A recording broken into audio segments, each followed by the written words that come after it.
우리 옆 사람과 인사하겠습니다. 만나서 반갑습니다.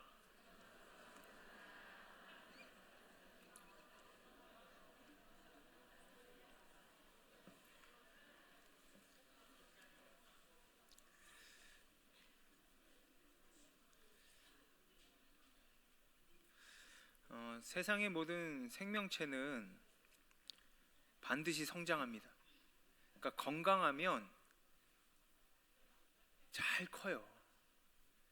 그러니까 아이가 건강한지 안 건강한지 살펴보기 위해서는요, 잘 크면 그래도 건강하다라고 얘기할 수 있습니다.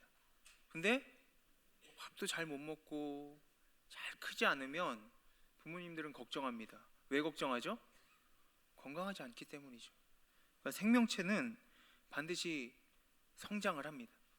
그리고 열매를 맺어요. 그럼 우리도 영적인 생명을 가지고 있는 사람들이잖아요. 그러면 반드시 영적인 열매를 맺습니다. 그러니까 우리의 신앙도 건강하면 잘 자랍니다. 그리고 잘 자라면 좋은 열매를 맺습니다. 근데 좋은 열매라는 것은 그냥 이루어지는 것은 아니죠. 아름답고 탐스러운 열매 뒤에는 피땀 흘린 농부의 수고가 있습니다. 마찬가지로 우리에게 아름다운 영적인 열매가 맺기 위해서는 우리에게 주어지는 요구들이 있습니다. 여러분 중에서 신앙생활을 5년, 10년 그 이상 해왔음에도 불구하고 내 신앙이 왜 이렇게 자라지 않을까? 혹시 이런 염려를 하고 계시는 분도 있을 겁니다. 또는 내가 몇 년 전에, 내가 10년 전에, 내가 20년 전에 처음 예수를 믿었을 때보다 지금 내 신앙이 자라지 않고 있다, 퇴보하고 있다, 이렇게 느껴지시는 분도 있을 겁니다. 또 어떤 분들은 내가 이렇게 오래 예수를 믿었는데 왜 변화되는 게 없지? 이렇게 생각하시는 분도 있을 겁니다. 오늘 말씀을 통해서 우리가 열매를 맺기 위해서, 좋은 열매를 맺기 위해서 가장 중요한 것이 무엇인지 한번 살펴봤으면 좋겠습니다. 예수님은 그 제자들과 또 백성들을 가르치실 때 비유를 많이 사용을 하셨습니다. 오늘도 그 비유 중에 하나인데요. 내용은 이렇습니다. 농부가 씨앗을 뿌렸는데 조금은 길가에 떨어지고 또 조금은 돌밭에 떨어지고 또 조금은 가시덤불에 떨어지는 겁니다. 그리고 조금은 옥토에 떨어지는 거예요. 길바닥에 떨어진 씨, 바위에 떨어진 씨, 가시덤불에 떨어진 씨 다 메말라 버렸는데 좋은 열매를 맺은 그 씨는 어디에 떨어진 거라고요? 옥토에 떨어졌다. 이것이 바로 예수님께서 말씀하신 씨 뿌리는 비유의 줄거리입니다. 네 가지가 나오는데요. 네 가지를 여러분들과 함께 좀 자세하게 살펴보기를 원합니다. 첫 번째는 어디에 떨어졌죠? 길가에 떨어졌어요. 우리 5절 말씀을 보면 이런 말씀이 있습니다. 씨를 뿌리는 자가 그 씨를 뿌리러 나가서 뿌릴새 더러는 길가에 떨어짐에 밟히며 공중의 새들이 먹어버렸고. 아멘. 씨가 길가에 떨어졌는데 새들이 와서 먹어버렸대요. 그런데 이것을 해설을 해놓은 말씀이 있는데 오늘 우리가 읽지는 않았지만 12절 말씀이 그 해설입니다. 우리 12절 말씀을 한번 다 같이 읽었으면 좋겠습니다. 누가복음 8장 12절입니다. 시작. 길가에 있다는 것은 말씀을 들은 자니 이에 마귀가 가서 그들이 믿어 구원을 얻지 못하게 하려고 말씀을 그 마음에서 빼앗는 것이요. 아멘. 그러니까 말씀을 들을 때 마귀가 그 말씀을 빼앗아 버려서 구원을 얻지 못하게 했다라는 그런 의미입니다. 그러니까 즉 하나님 말씀이 주어질 때 이 마음이 너무 단단해서 말씀의 씨가 싹을 내릴 수 없다라는 것을 말합니다.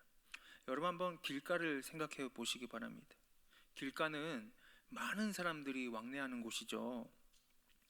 그러니까 예전에는, 지금은 이렇게 계획에 의해서 길이 만들어지지만 예전에 길은 어떻게 만들어졌습니까? 사람들이 많이 다니면 거기가 길이에요. 그러니까 많이 사람들이 왕래를 시작하면 길이 나는 것이고 그 길은 어떤 땅이 되냐면 딱딱한 땅이 됩니다. 그러니까 길가는 말씀대로 살기에는 너무나도 부담스러운 곳을 의미를 합니다. 왜냐하면 길가는 많은 사람들이 다니고 많은 가치관들이 있고 많은 세상에 사상들로 가득 차 있는 곳이기 때문입니다. 그러니까 하나님의 말씀을 받아들일 만한 그런 마음이 아니라 이 마음이 세상의 것으로 너무 어지러워져 있는 마음이 바로 길가와 같은 마음이라는 것입니다. C.S. 루이스가 쓴 악마의 편지라는 글이 있습니다. 이 글이 길가에 떨어진 사람의 마음 상태를 잘 표현하고 있어요. 그 내용은 이런 겁니다. 어느 신사가 일주일에 한 번은 이제 도서관에 가요. 그래서 그 신앙에 대한 책을 읽는 겁니다. 근데 그 책을 읽을 때마다 그 신사의 마음속에 하나님에 대한 생각이 막 싹이 트기 시작하는 거예요. 하나님 계신가? 하나님 계신다면 나는 그분과 어떤 관계를 맺어야 될까? 막 이런 생각을 많이 하는 겁니다. 여러분들도 그런 생각 많이 하시죠? 이런 생각이 깊이 잠겨 있는데 그에게 마귀가 찾아오는 거예요. 악마가 찾아옵니다. 이봐, 뭘 그렇게 생각해? 점심시간이야. 그러니까 이렇게 보니까 진짜 식사 시간인 거예요. 그래, 밥 먹고 생각하자. 그래서 이제 밥을 맛있게 먹는 겁니다. 책을 덮고 식당으로 데려가요. 이제 식사를 하고 있는데 문득 또 이런 생각이 드는 겁니다. 하나님 계신가? 하나님 나에게 이 밥을 주셨을 텐데. 이런 생각을 하는데 또 악마가 찾아옵니다. 아니, 밥 먹는데 뭘 골치 아프게 그런 생각을 해. 우선 밥이나 먹어. 그 생각을 접어놓고 또 열심히 밥을 먹는 거예요. 그리고 식사를 마치고 다시 도서관으로 올라가서 그 책을 읽으면서 하나님에 대한 생각을 하려고 하니까 악마가 또 뒤에서 말하는 겁니다. 이봐, 오늘은 너무 바쁘잖아. 집에 가서 이것도 해야 되고 저것도 해야 돼. 빨리 그거 해야지. 다음에 와서 고민해. 어차피 일주일에 한 번씩 오잖아. 생각해보니까 집에 할 일이 많아요. 그래, 다음 주에 오면 되지. 이런 생각을 하고 도서관 밖으로 나와 버스를 탑니다. 마치 아무 일도 없었던 것처럼 일상으로 돌아가요. 이때 악마가 뒤에서 회심의 미소를 띠고 있다는 게 이 C.S. 루이스의 악마의 편지의 내용입니다. 사랑하는 성도 여러분, 오늘 이 상황이 우리에게도 있지 않습니까? 일주일에 한번 교회 오시잖아요. 말씀도 듣고 찬송도 하고 기도도 하죠. 말씀을 들을 때 어떻습니까? 하나님 자녀로서, 몸된 제단의 일꾼으로서 내가 무엇을 해야 될지 생각하지 않으십니까? 그리고 도전받아요. 어떤 때는 찬양을 통해서 하나님 부어주시는 그 마음이 너무나 많아서 큰 감동이 오고 깨닫게 하시는 성령의 역사에 붙잡히셔서 막 결단합니다.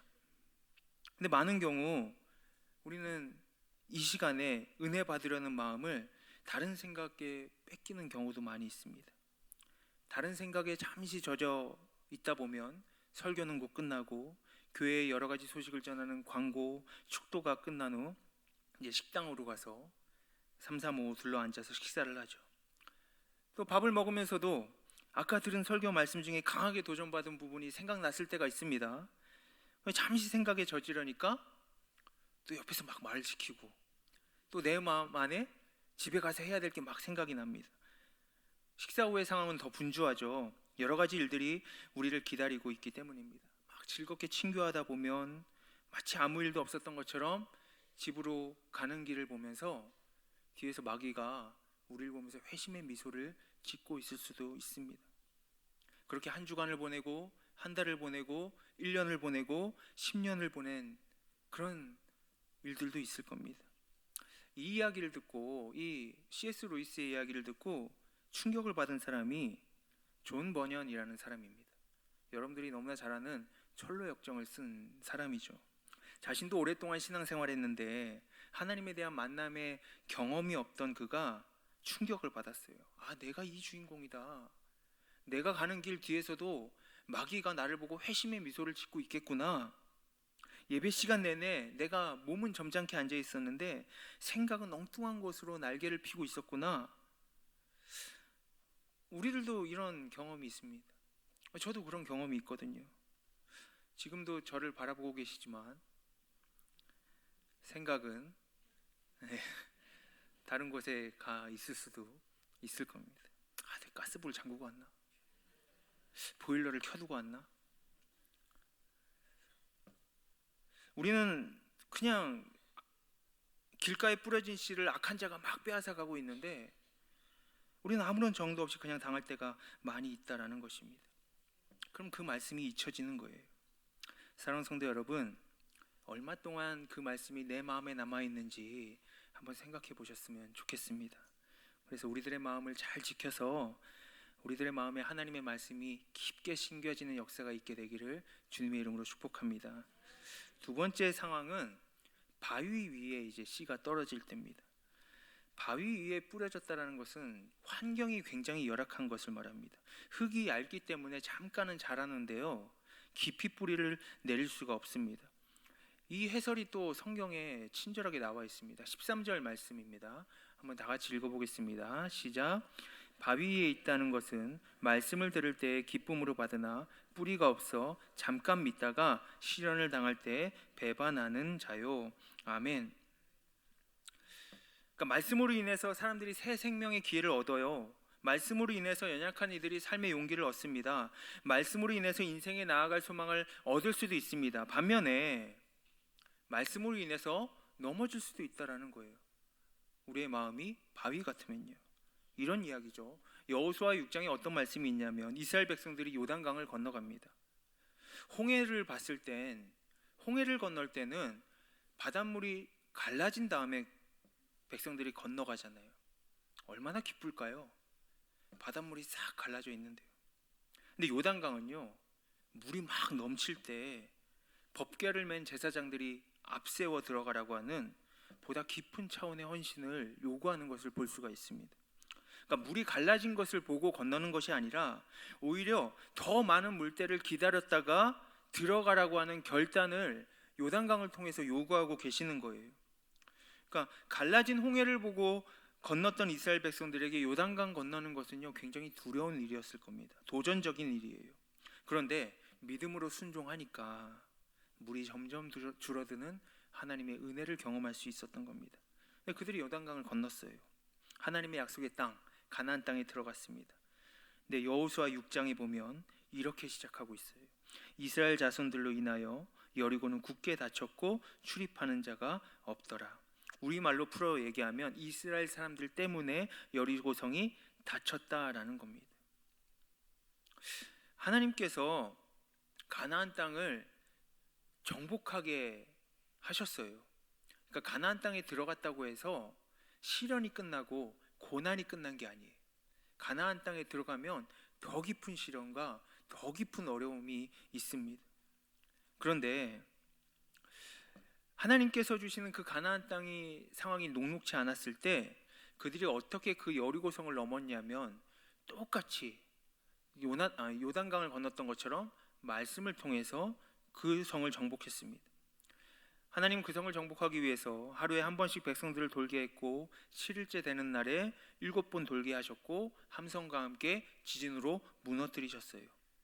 그러니까 이 말씀은 뭐냐면 하나님에 대한 전적인 순종과 의지만이, 아무리 상경이 어렵다고 해도, 아무리 시련이 있다라고 해도 하나님에 대한 전적인 순종과 의지만이 하나님의 능력을 경험할 수 있게 한다라는 겁니다. 근데 불순종하면요, 하나님의 능력을 경험할 수가 없습니다. 그때 말씀으로 인해서 넘어지게 된다라는 거예요. 말씀으로 산다는 것은 쉬운 일이 아닙니다. 근데 말씀으로 살지 않으면 넘어지게 돼요. 오늘 바위에 뿌려진 씨의 최대의 적은 무엇입니까? 바로 불순종의 삶입니다. 이 삶은 언제나 편한 것을 추구합니다. 언제나 중심이 그래서 누구예요? 나예요. 다른 사람이 편안해도 내가 그렇지 않으면 불편한 겁니다. 내가 기쁘지 않으면 불행한 거예요. 내가 만족하지 않으면 불만족하는 겁니다. 모든 기준이 나에게 있는 자기중심적인 삶이 불순종에 속한 사람들의 특징입니다. 우리가 주님 선택할 때 어떤 기준으로 선택하셨습니까? 하나님 말씀은 진리이기 때문에 나에게 어떤 고난이 온다라고 할지라도 그 진리를 실현하기 위해서 그 말씀을 믿으십니까? 아니면 예수님 믿으면 건강하고 예수님 믿으면 복받기 위해서 선택하셨습니까? 신앙의 선택이라는 것은 동기가 중요합니다. 그리고 그 동기는 내가 아니라 하나님이어야 돼요. 마태복음 19장에 보면 부자 청년이 주님을 찾아와서 질문합니다. 영생을 얻으려면 어떻게 해야 됩니까? 왜 이렇게 물어봤을까요? 그 이면에는 어떤 마음이 있었을까요? 너처럼 훌륭한 신앙인은 없다, 혹 이런 말을 듣기 위함은 아니었을까요? 외형적으로는 흠이 없는 사람이었습니다. 그런데 주님은 그에게서 한 가지 부족한 사실을 보셨어요.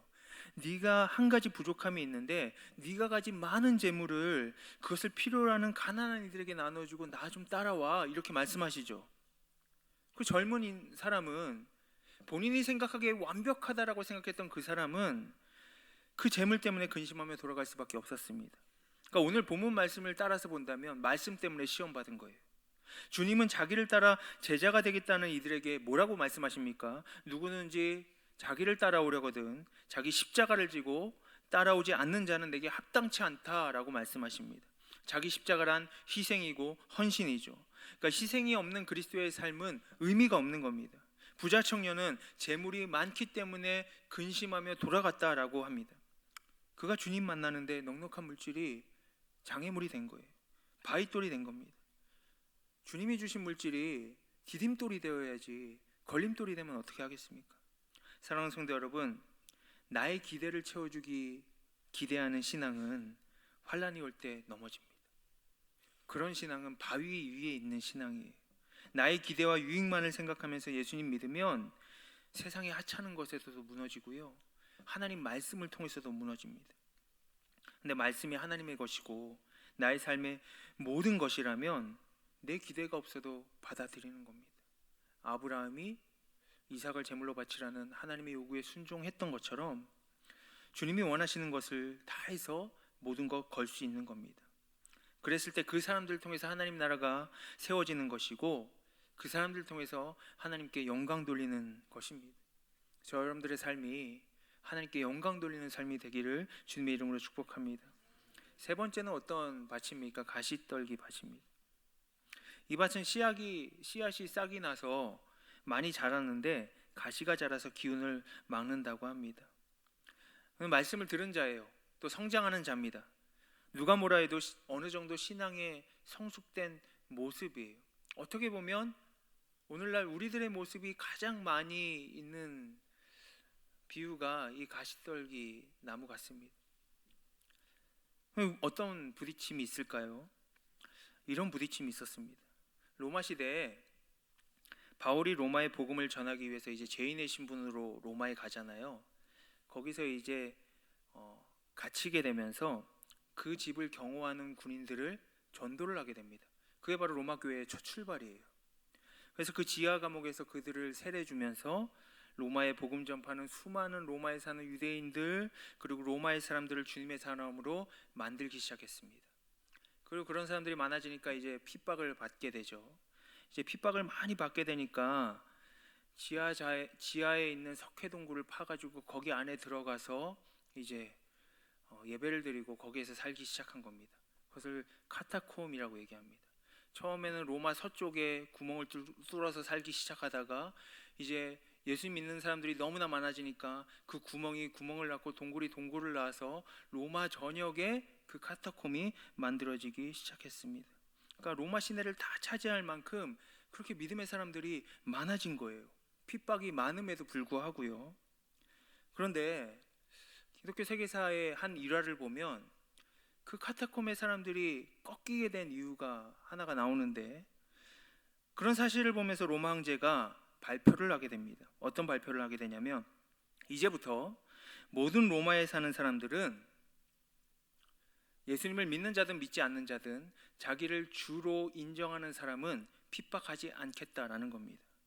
그러니까 예수님을 그리스도로 주님으로 고백했던 사람들도 주님 고백하고 또 로마의 황제도 주를 고백하면 핍박하지 않겠다라는 거예요.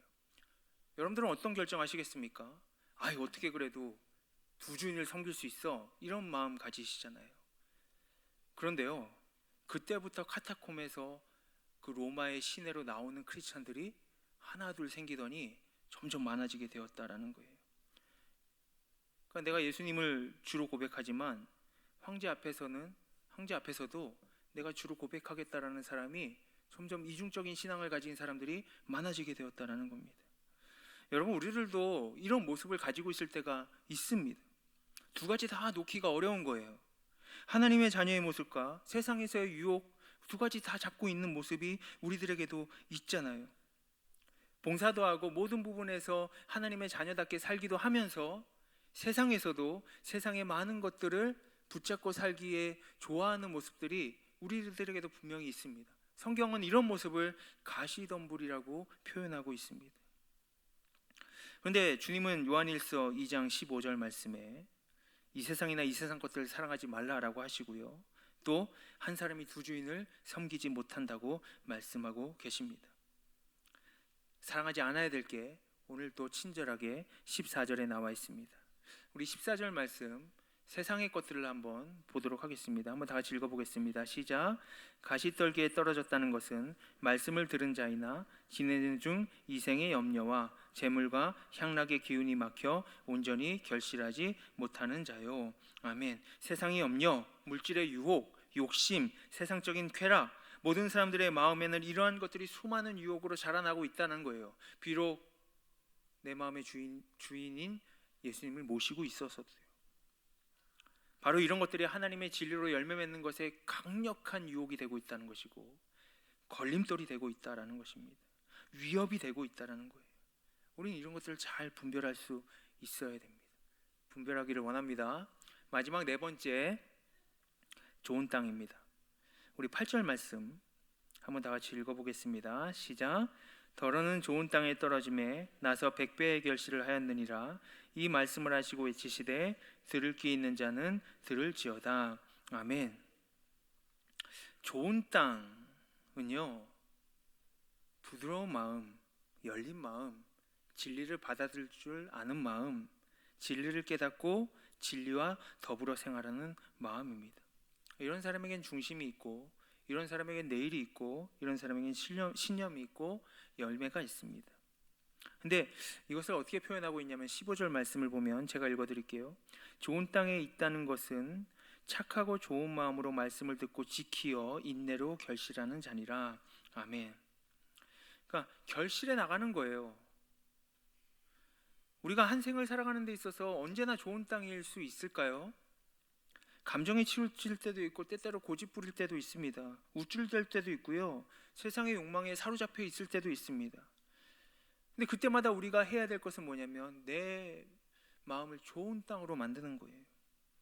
내 삶을 좋은 땅으로 만드는 겁니다. 하나님께서 아브라함을 부르시잖아요. 내가 너에게 복을 주겠다. 그리고 젖과 꿀이 흐르는 가나안 땅으로 가죠. 근데 그 땅이 정말 젖과 꿀이 흐릅니까? 정말 세상적인 관점으로 봤을 때 풍요로운 땅입니까? 이스라엘 땅에 농사 지을 수 있는 곳은요, 북부 이스라엘 그 갈릴리 지방에 극히 제한된 부분밖에 없다고 합니다. 국토의 80% 이상이 불모지래요. 국토의 절반가량이 사막이고 또 메마른 땅입니다. 산지도 없고 숲도 없고 돌밭이라고 합니다. 메마른 땅이래요. 그런데 하나님께서 왜 이런 땅에 그 사람들을 불러서 살게 하셨을까? 근데 지금은요, 제가 이스라엘을 가보지는 않았는데요, 광야나 사막에 막 이렇게 배관을 하고 파이프로 물을 끌어다가 스프링클러로 물을 뿌려서 사막에서 채소도 과일나무도 재배하고 있다고 합니다.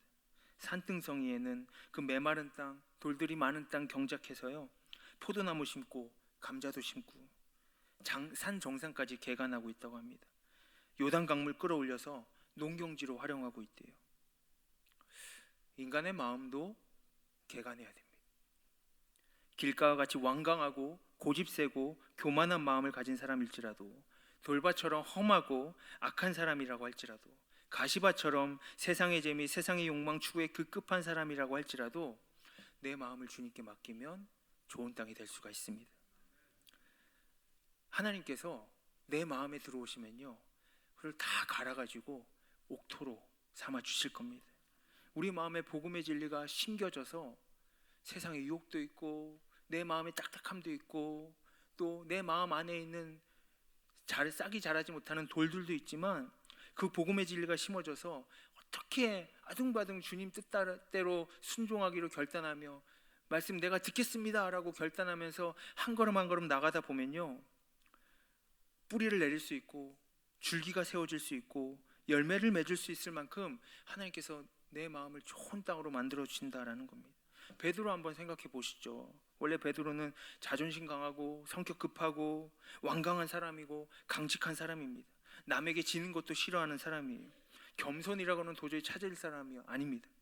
베드로의 성품이에요. 근데 예수님 만난 다음에 예수님 앞에 무릎 꿇을 줄 알았고요, 온유할 줄 알았고 순종할 줄 알았고 나중에 자기 목숨을 예수님 위해 던질 수 있을 만큼 희생의 삶을 살았습니다. 완강한 사람이 어떻게 온유한 삶을 살았을까요? 교만한 사람이 어떻게 겸손한 사람이 됐을까요? 우쭐대는 사람이 어떻게 남을 섬길 수 있었을까요? 그 변화의 과정 안엔 주님께서 그 마음을 좋은 땅으로 만들어 주셨기 때문입니다. 물론 하나님 말씀 듣고 지키는 것이 쉬운 일은 아닙니다. 세상의 방법과 이치에 거슬러 올라가는 일입니다. 하지만 그 말씀 지키면서 그 말씀을 지키기에 힘쓰는 자는 하나님 분명히 도와주십니다. 하나님께서 쟁기질도 해주시고 하나님께서 모도 심어주시고요. 그래서 우리 마음을 좋은 땅으로 만들어 주시는 거예요. 우리 마음을 이 시간 점검해 보셨으면 좋겠습니다. 우리의 마음이 길가와 같이 단단하다고 생각되십니까? 그러면 이렇게 기도하세요. 주님, 내 마음을 갈아서 부드럽게 해주세요. 기도하십시오. 우리의 마음이 흙이 얕은 돌밭과 같다고 생각하십니까? 그럼 이렇게 기도하셨으면 좋겠습니다. 하나님, 성령의 쟁기질을 통해서 내 마음을 갈아주셔서 말씀이 내 심령의 깊은 곳에 묻히게 하여 주옵소서. 내 마음이 세상적인 생각으로 가득 차 있습니까? 가시덤불로 가득 차 있으세요? 하나님, 이 시간 성령의 불로써 내 마음속에 있는 세상적인 생각들 다 불태워 주시옵소서. 이런 기도가 우리들의 삶과 우리들의 신앙에 함께 하시기를 원합니다. 예수님, 지금도 우리 마음의 모습이 옥토와 같이 좋은 땅 되어서 100배의 결실을 맺기를 원하십니다. 여기 보면 다 밭이잖아요. 우리들의 마음도 다 밭이거든요. 예수님이 무리의 씨를 심었더라 이렇게 말씀하지 않으셨거든요. 밭 위에 심으셨습니다. 그렇기 때문에 우리도 좋은 땅이 될 수가 있습니다. 좋은 땅 되셔서 하나님 말씀 심겨지셔서 100배의 아름다운 풍성한 열매 맺으시기를 주님의 이름으로 축복합니다. 기도하겠습니다. 하나님 아버지, 우리가 하나님에 대한 열심을 가지고 씨앗을 뿌리게 하여 주시옵소서. 성령님께서 내 마음을 갈아주셔서 내 마음이 좋은 땅 되게 하여 주시옵소서. 좋은 씨앗, 성령에 속한 씨앗을 심게 하셔서 내 삶 속에서 100배의 풍성하고 아름다운 열매가 맺어질 수 있게 하여 주시옵소서. 내 마음이 굳은 길가, 엷은 돌밭, 가시덤불에 얽혀있는 밭이라고 한다면 오로지 신실한 회개를 통해서 내 마음을 좋은 땅 삼아주시는 주님 함께하게 도와주셔서 더욱더 내 마음을 좋은 땅으로 삼아 주시옵소서.